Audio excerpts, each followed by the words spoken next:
for today's vlog ay may sasabihin po ako sa inyo, ibubulog ko lang po. Yung vlog ay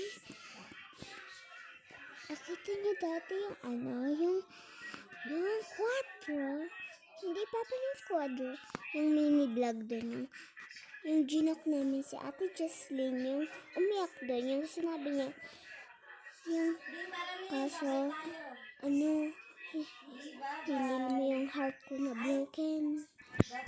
So, I like to say to you too, I want to die now. Dumilag ka, Chas. Ay, sus ka ako, baka ka.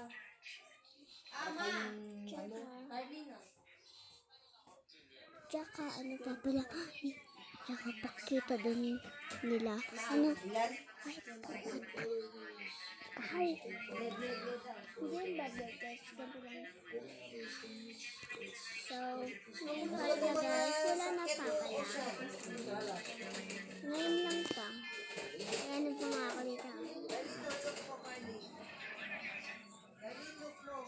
So that what you said to me.